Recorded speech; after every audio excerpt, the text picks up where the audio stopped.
Hi, it's Peggy from Peggy's Tropical Garden coming to you from the garden today. I was out here cleaning up the garden bed. It's rainy season, so everything is getting overgrown and unruly. Clearing out some of the bromeliads that are being overtaken.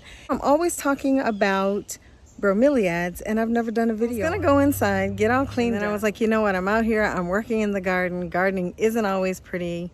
I'm in the Florida Keys. It's so hot. It's so humid. I'm sweaty, but I'm handling my business out here in the garden. So let's talk about bromeliads. Hello and welcome to Peggy's Tropical Garden, coming to you from the Florida Keys to talk all about bromeliads. These easy care exotic looking plants come in so many colors and shapes and sizes and add tropical flair to any garden or collection. They're affordable and easy to find. Bromeliads are tropical plants. Most of them are native to Central America and some are even native to the southern United States. Given the right conditions, they can be grown indoors as well as outdoors. Most common bromeliads are epiphytic, meaning they use their roots only to attach themselves to structures such as rocks or trees. They don't use their roots to take up water or nutrients. Over here you can see where I have attached some bromeliads to a tree. Now these plants go through the natural life cycle. They flower, they grow, they pup, and there's absolutely no soil involved. Eventually they're able to use their own roots to anchor themselves to the tree. And this is not a parasitic relationship. They are not getting any nutrients from the tree. They are taking nothing from the tree. They are simply attached to the tree by their roots. And this is my bromeliad bed. These bromeliads are planted simply by placing them in the center of a pile of coral rocks. There's absolutely no soil involved, and they are thriving. This is some video footage taken from one of my earlier videos entitled Planting Tropical Plants. And as you can see here, I'm planting some bromeliads in my rock garden. All I did was pull the bromeliad out of the grow pot, shake as much of the soil off of the roots, pull back some rocks, put the bromeliad in place, and then put the rocks around it to stabilize the plant. These plants have since grown roots and anchored themselves in place. It's simply that easy. If you're planting bromeliads indoors, they're best potted in a shallow pot, in an orchid mix, a bark blend, or even mounted on a sphagnum moss pole. Any of those would work.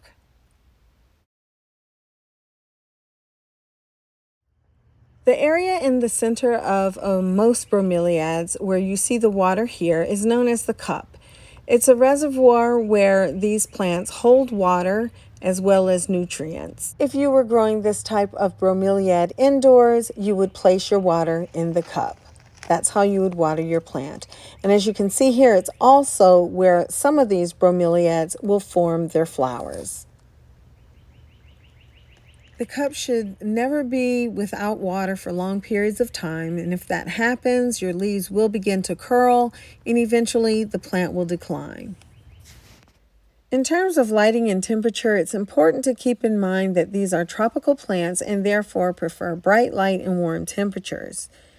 If you live in U.S. hardiness zones 10 and 11, you're in a great environment for growing these plants outdoors.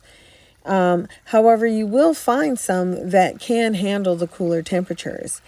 Indoor temps, if you're comfortable in your home, then 9 times out of 10, your bromeliad will be fine too.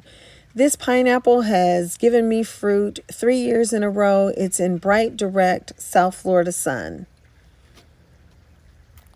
My front garden bed, where I have some bromeliads growing, these plants have been here for quite some time. They get direct South Florida sun all day, and they do just fine. So you'll kind of have to play with your bromeliads to find out which ones can take the full sun and which ones can't. Some of the ones that were in my side garden were initially up here, and they just couldn't handle the sun and they were burning. So I moved them over there. but these are clearly thriving and doing well with no problem, except that they're being overrun by pilia. Don't judge.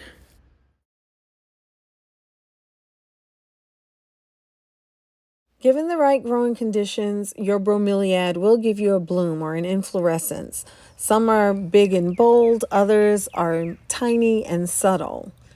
Now, bromeliads are monocarpic, meaning once they bloom and that bloom dies, the mother plant will also die.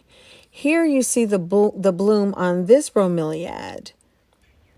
And this is what it looks like as the bloom faded. And in the back of this bromeliad, you will see that it has given you a miniature plant known as a pup.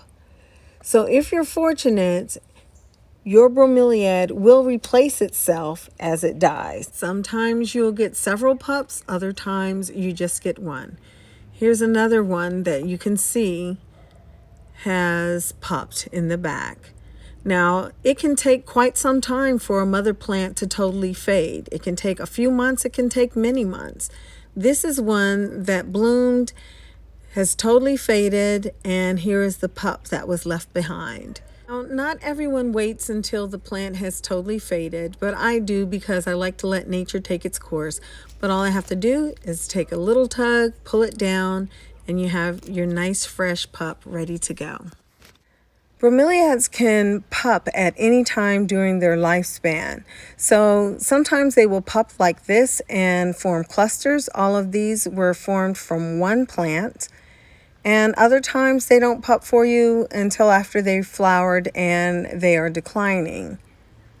But it's the easiest way of propagation. Although you can also propagate bromeliads through division and rhizome cutting.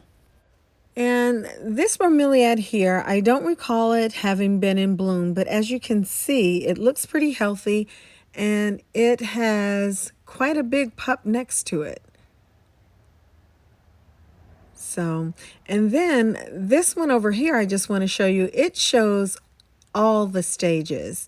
This one is absolutely beautiful with the white banding, but you can see there's a pup coming up here from between the rocks. And you can see that this plant is in bloom and has been for probably about a month now. And as I kind of mentioned before, I will not pull this mother plant until she has pretty much totally declined because in my opinion, they give out more pups that way. A lot of times right before they die off, they give off several pups. I absolutely love bromeliads. There are some things that you need to be aware of and should consider if you're planning on adding these to your collection, either outdoors or indoors. They're beautiful, they add so much color, they are non-toxic to pets as well as humans, but many of them, most of them in fact, have spines along the edges. And as you can see here, it looks like a serrated knife almost. And they will cut you just as easily and as deeply as a serrated knife. Even the little one here that looks so innocent and pretty and pink, if you look closely, you can see that along the edges of the leaves, it has spines. Most of them do have spines either at the tips or along the edges of the leaves. So you may want to take that into consideration if you have young children or pets, as well as when you decide, if you do decide to purchase some, your placement of the plant.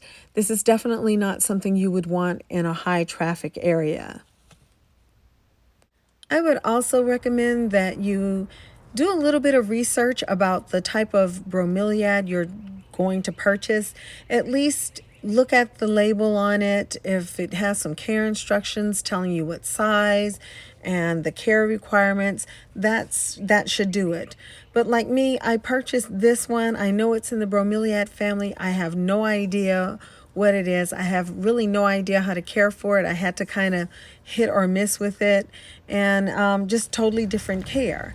And then like this Tillandsia, this is also in the Bromeliad family, and as you can see, there's no cone here, none of that. It's totally different.